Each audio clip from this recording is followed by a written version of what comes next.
Assalamualaikum warahmatullahi wabarakatuh. Allahumma sholli ala Sayyidina Muhammad wa ala ali Sayyidina Muhammad. Pemirsa yang dirahmati Allah, marilah kita simak ceramah dari Ustadz Dasat Latif dengan tema Semuanya Tidak Ada Gunanya. Sebelumnya marilah kita perbanyak sholawat minimal 1000 kali sehari, agar hidup kita penuh barokah dan mendapatkan syafaat kelak. Jangan lupa berikan dukungan kepada channel kami dengan memberikan super thanks seikhlasnya. Marilah kita doakan semoga Ustadz Dasat Latif sekeluarga dan para penonton YouTube ini diberikan kesehatan dan diberikan kebahagiaan dunia dan akhirat. Amin ya robbal alamin. Allahu Akbar, Allahu Akbar, Allahu Akbar. Disambung oleh malaikat, disambung oleh Ibrahim alaihissalam, La ilaha illallah, huwallahu akbar. Lalu Ismail alaihissalam menjawabnya dengan kalimat Allahu Akbar walillahil hamd. Nah, ini kalimat kalau kita lebaran sekarang, Allahu Akbar, Allahu Akbar, Allahu Akbar, La ilaha illallah, wallahu akbar, Allahu Akbar walillahil hamd. Inilah yang disunnahkan Rasulullah ketika kita dari rumah menuju ke tempat ibadah Idul Fitri atau Idul Kurban. Nah, biasa kalau kita dari rumah ke masjid, Pak, takbir jaki, takbiran ki. Nah, kalau anak-anak milenial sekarang tidak takbir, Pak, update status. Mulai nak pakai kudungnya, mulai nak pakai bajunya, update status mi, update status. Siap-siap Idul Fitri. Di jalan foto selfie, OTW masjid. Sampai masjid foto lagi, 2 rakaat sholat tahiyatul masjid. Sujud, mana sujud? Nah, foto ton dari atas. Alhamdulillah selesai Idul Fitri. Nah, itu anak-anak milenial sekarang. Nah, ibu bapak, saudara-saudara sekalian, inilah sejarahnya Idul Kurban. Nah, apa kira-kira hikmah yang ingin kita ambil dari kisah ini? Ini yang penting. Sejarah ini, insya Allah kita sudah tahu, mengerti makin. Nah, sekarang apa pelajaran yang kita ingin ambil? 1, percayalah ketika kita ingin melakukan kebaikan, iblis pasti kepanasan. Setiap kita mau melakukan kebaikan, iblis pasti berupaya menggoda kita. Bukan cuma sekali kita dia goda, berkali-kali, dan tidak akan berhenti sebelum berhasil. Salah satu definisi iblis itu berupaya menggoda kita sampai berhasil. Jadi iblis itu tidak akan berhenti sebelum dia berhasil menyesatkan kita. Contoh, hayya 'alas shalah. Bangun ki, nagoda ki iblis dulu. Sebentar pi, masih ada waktu ini 10 menit baru kamat. Anggaplah bapak berhasil. Bangun, jangan pikir setan berhenti di situ. Nagoda ki lagi. Apa nabisik ki? Dingin, wudhu. Kesubuh toh, dingin. Akhirnya apa? Wudhu kita tidak sempurna. Buru-buru kita. Percayalah ketika wudhu kita batal, maka tidak sah kita punya sholat. Nagoda ki, anggaplah wudhu sangat bagus. Nagoda ki itu langsung bunyi handphone tak. Bunyi handphone, langsung bunyi. Kita wudhu sambil terima handphone. Yo, sebentar pi. Di mana ki warung kopi sebentar? Yo, sama makin nanti. Tunggu mana? Nah, coba wudhu. Sah wudhu kita, tapi dia berupaya untuk tidak menyempurnakan. Kenapa? Supaya kurang pahala tak. Anggaplah kita berhasil wudhu dengan baik. Nagoda ki lagi sampai di masjid.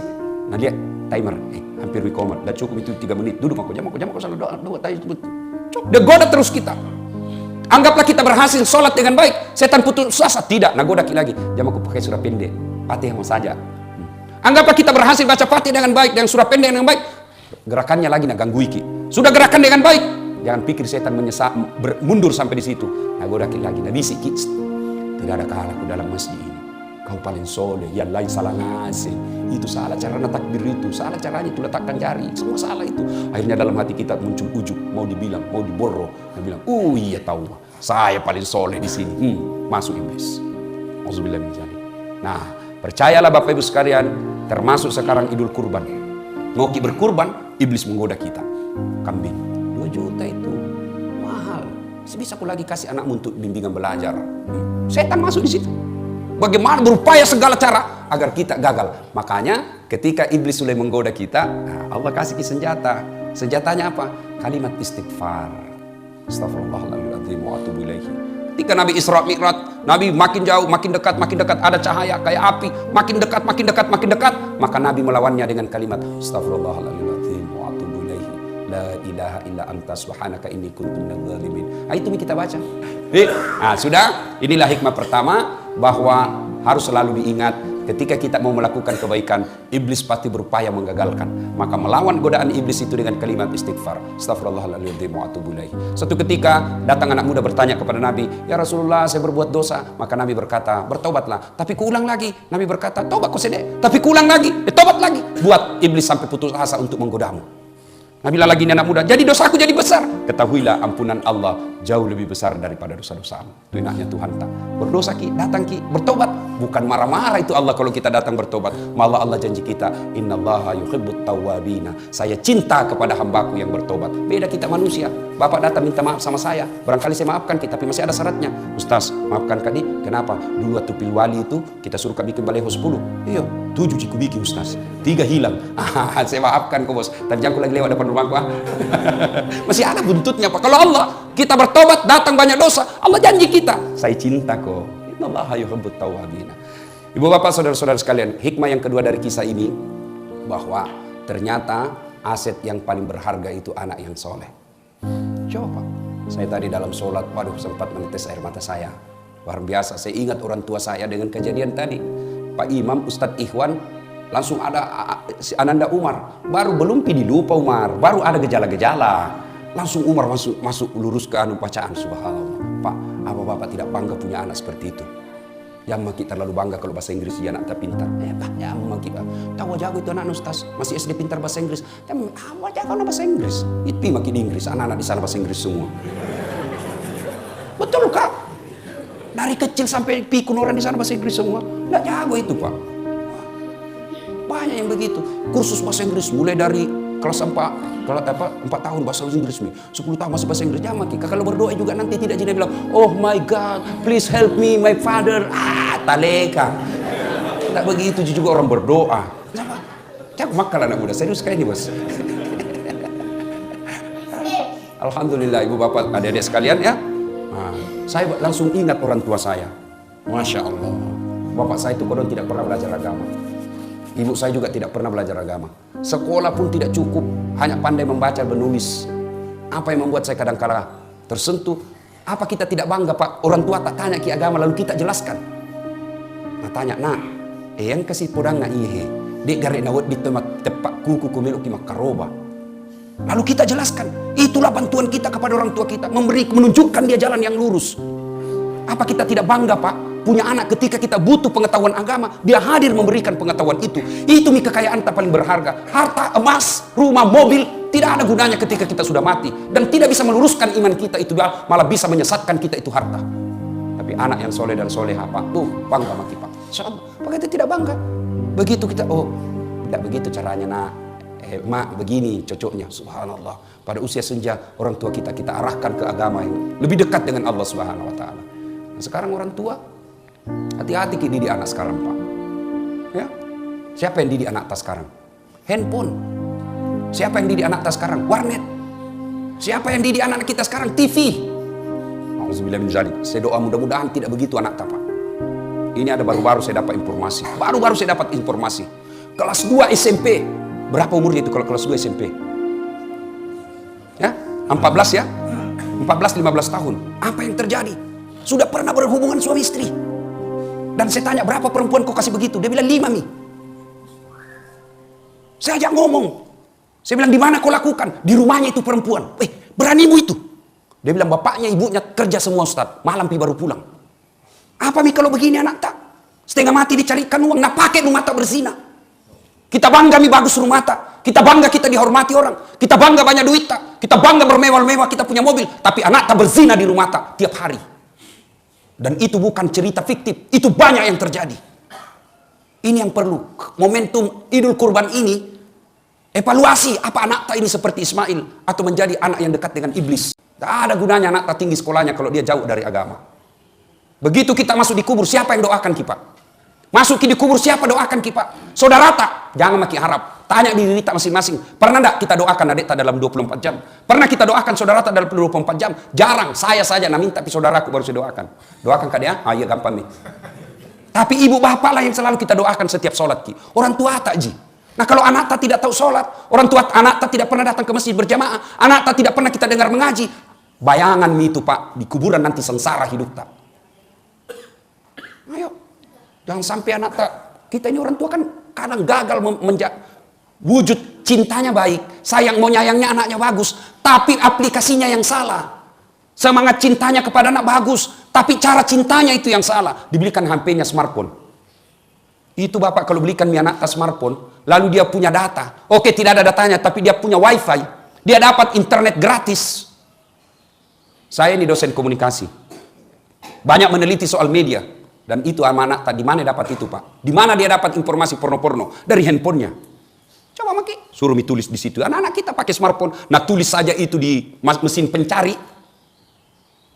Film porno. Indonesia blokir. Tapi ada lagi mesin yang bisa membebaskan blokir itu. Akhirnya apa? Pencariannya lari dulu ke Singapura. Tidak diblokir, dia bisa buka. Dan keluarlah itu ratusan informasi tentang porno. Kalau kita dulu kecil, Pak, jangankan film, gambar saja tidak bisa didapat. Akhirnya apa? Kita tidak pernah pikiran yang jorok-jorok. Sudah itu, tiap malam diterpa otaknya dengan pikiran-pikiran porno. Sudah itu, malam, anak tak kita kira jago, satu anak, satu kamar. Kita rusak itu anak tak. Kita dulu zaman kecil, satu kamar, 3 bersaudara di dalam. Akhirnya apa? Kita punya kekerabatan persaudaraan kencang. Kita punya persaudaraan kuat. Kenapa? Kita sama tidur. Sekarang satu anak satu kamar, satu anak satu TV. Tidak pernah ketemu, pulang rumahnya, pulang sekolah, masuk kamarnya masing-masing. Memegang HP-nya, mulai mima video call. Tiba-tiba ada namanya sekarang video call. Ya kak beda bibir tak dek, ini nih kak. Kasih turun-turun sedikit, ya sedikit lagi dek, buka-buka sedikit. Apa? Tiap malam dia begitu. Tiap malam, akhirnya apa? Ketemu nanti, nah praktek nih. Itu yang merusak anak-anak kita. Maka Bapak, pengajian kali ini, hati-hati Pak. Jangan makin kasih smartphone anak tak. Masuk lagi Pak. Belum saatnya dia pegang itu. Kasih saja HP 3G. Seperti HP nama makku. Miss call G, SMS G, terima G. Itu mau saja. 3G juga itu bos. Bapak saudara-saudara sekalian. Yang ketiga, hikmah dari pengajian kita ini. Bapak ibu saudara-saudara sekalian. Berkurbanlah. Alhamdulillah Allah tidak nasuruh jaki potong anak tak. Tapi kambing jina suruh sama sapi. Ya kalau nasuruh potong anak tanah 4. Masih ada pilihan. Potong anakmu. Dicari yang mana yang paling domo ini.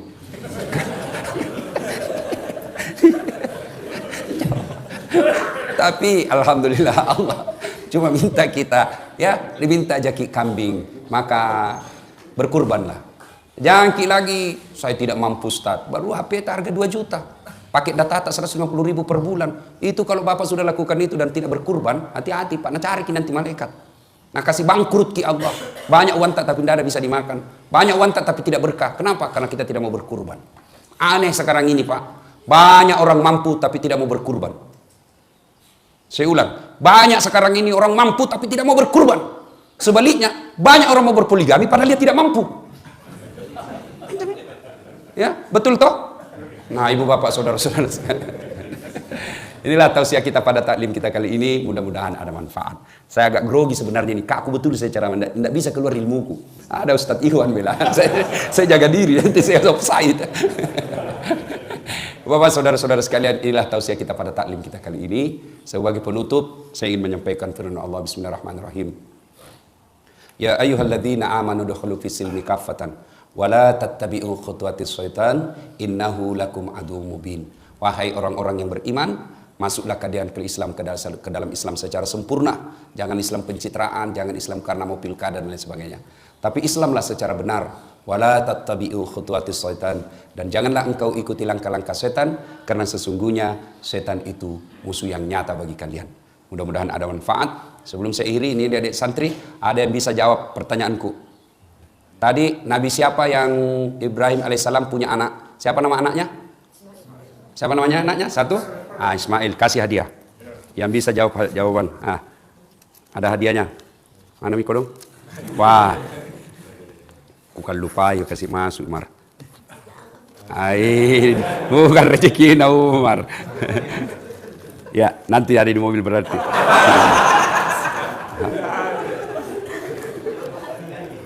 Sudah dijanji tawa. Uang Malaysia mau kukasih Umar. Ya, ambil rezeki. Uang Malaysia, mudah-mudahan bisa pergi Malaysia Umar. Ya, Bapak saudara-saudara sekalian, inilah tausiah kita, mudah-mudahan ada manfaat. Nah, satu lagi, apa hikmah dari pengajian tadi ini? Ada 3 deh. Ini yang hafal-hafal. Ada 3 apa? Ada yang tahu? Satu mau sebut. Siapa? Siapa? Ayo, ada lagi? Siapa? Ya, Pak. Oh, menjadi anak soleh ya, dapat hadiah juga. Nah, hadiahnya.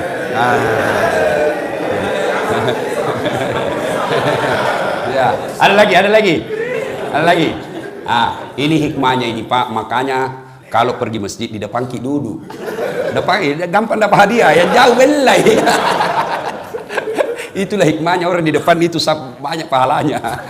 Ya Bapak, saudara-saudara sekalian, inilah tausiah kita, mudah-mudahan ada manfaat. Lebih dan kurangnya mohon dimaafkan. Nun wal kalam masrun billahi fi sabilil haq. Assalamualaikum warahmatullahi wabarakatuh.